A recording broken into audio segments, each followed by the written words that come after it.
Welcome back to the one slide series on control systems unlocked. So we are now about to discuss stability more formally. And one of the most well-known and most widely used stability notion is based on Lyapunov. So stability in the sense of Lyapunov. And I would like to start this lecture with this question. What happens if your energy dissipates, right? You wake up, you have your energy. This goes without saying, energies are positive quantities. So let's say you have 100% battery, and um, as you move forward in your day, your energy, let's say, approaches the zero. What happens? You sleep. So Lyapunov stability is predicated on this notion. So you have a positive energy, so you need to pick a positive definite function like this. It is positive unless x is zero, and when x is zero, it contains the origin. And v is radially unbounded, which means that the arms of this function v goes to infinity as x goes to minus or plus infinity. So you need to pick a function like this. I'm going to cover the example about one function that satisfies these properties if you have two states is this one, 1 over 2 x1 to the power of 2 and 1 over 2 x2 to the power of 2. It is a positive definite function, and it contains the origin. It is radially bounded. As x goes to 0, as x goes to infinity, this goes to infinity for this system. But anyway, so you have your positive energy. And as I mentioned, I first would like to start with bullet number 2, which is because it is the most intuitive one. If your energy is decreasing, like these green arrows, continuously decreasing, if your energy is decreasing, then you are going to approach to zero equilibrium point. Then that origin is asymptotically stable. So, right, you have a positive energy. Think about position. You have you are moving forward with your car, and your velocity decreases. What happens? Your car stops at the origin. So this is Lyapunov stability notion, one of the most widely used asymptotic stability. Now, if your energy is not necessarily strictly decreasing, it can be zero. So let's say you started here, then for some reason v dot becomes zero here. Then you stop, you don't go to origin. If you have strict inequality, you will go to the origin, but since your energy can be zero at any other point than the origin, like in here, then the origin is stable in the sense of Lyapunov, meaning that your solutions will be bounded, x will be bounded. It is not going to diverge to infinity because your energy can be zero, your v dot can be zero, which uh, you don't change, your energy doesn't change much, or it can be negative. So in this case, we say it stable in the sense of Lyapunov. And a more powerful result than asymptotic stability, I am jumping now from bullet 2 to bullet 3.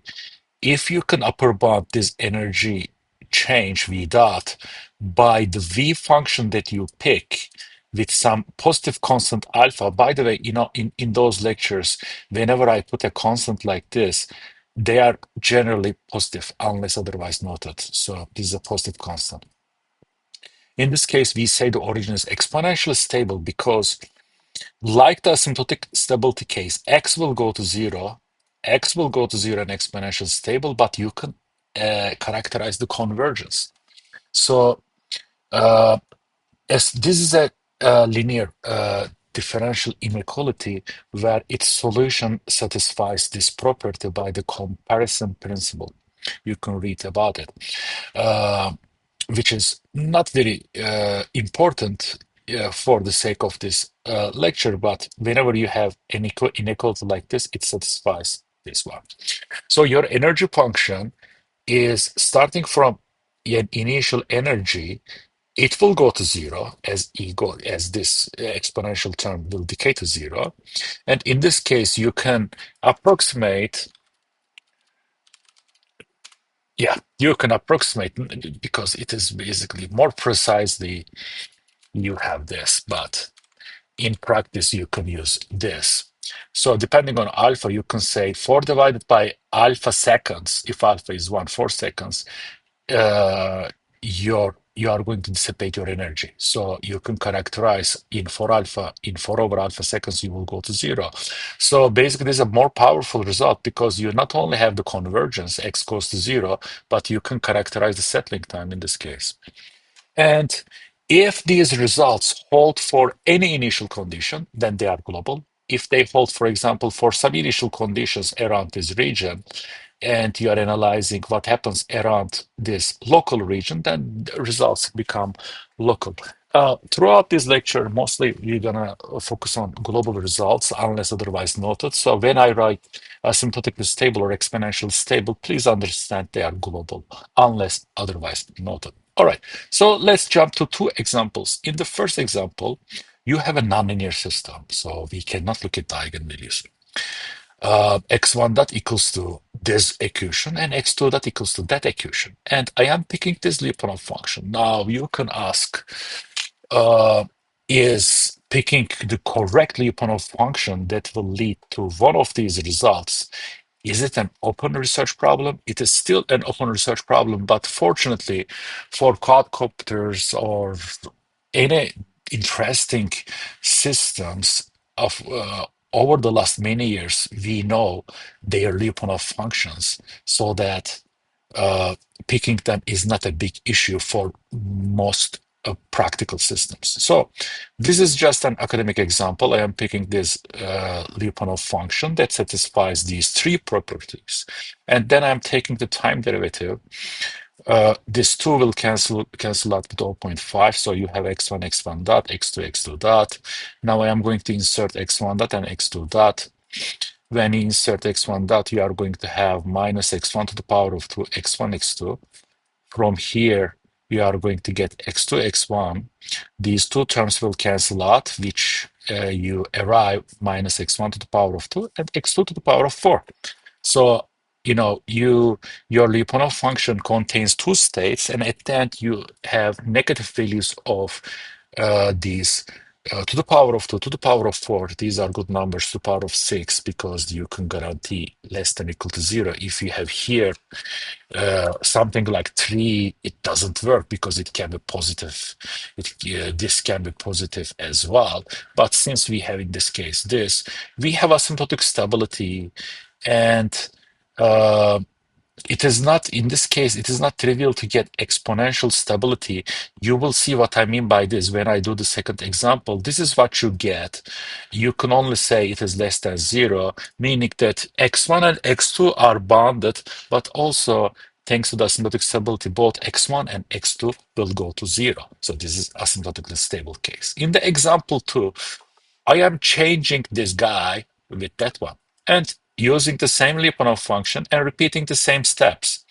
Then you can pause the video, do it by yourself. It can be an excellent exercise. Then you have this. V dot is minus x1 to the power of 2 minus x minus 2x2 to the power of 2 less than 0. So still we have asymptotic stability unless we get the more powerful result if we can write its right-hand side like this with some positive constant alpha. Now, here is the trick. It is always important to get more powerful results. So my Lyapunov function is looking like this, but right now I have this one. So I am going to separate this into the two terms, okay? And remember, you are looking for an upper bound. So I am upper bounding this by dropping this term.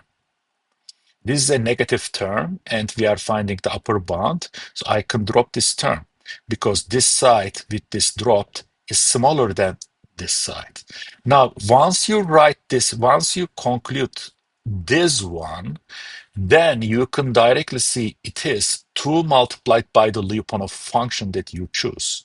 So your alpha is 2 here, meaning that that system will converge to 0 on in 4 divided by 2 in 2 seconds. Both x1 and x2 not only asymptotically stable, but their stability is exponential with this 4 over 2 seconds convergence rate, what you get from exponential stability. If you have any questions, let me know I didn't do an example about Lyapunov stability. This will be in the next two videos. Actually, we are going to look at Barbalat and LaSalle invariance principle for the case when we have only Lyapunov stability, when we not have beautiful asymptotic or even more beautiful exponential stability cases. Thank you and see you next time.